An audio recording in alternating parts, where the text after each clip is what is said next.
semuni upluk-upluk kendangnya apa-apane kuwi? Nggone sing nyaron ki lho. Oh enggak. Upluk-upluk nggone sing nyaron ki mau. Oh ngene upluk-upluk sing ngono apa? Kendang apa sapa? Oh. Lah tak rungok-rungokne kok upuk-upuk. Mengecelaran perpisahan dipaksa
iki lho awet mau mbandemi wong iki lho. Lah aku lho njaluk lagu dikek isik ora. Jane lho. Malah tiba. Atase ponakku lanang cak sampeyan mudeng lagu tak omongi. Heeh, njaluke apa? Mas Elek MC apa le? Aku njaluk mangku purel ini kok enak. Masa? Ora ta? Jane lho. Hah? Oh, njaluke balungan oh nggih. Oh, ngoten, balungan Mas. Awet mau kok bandemi ae njaluk lagu kowe ndang dikek isih ora. Dek, joget kene. Ngene. Nah, ngene. Ngene. Ngene. Ngene. Ngene. Oh.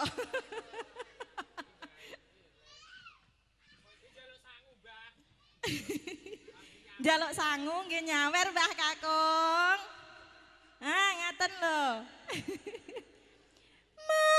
Menjalaran perpisahan dipaksa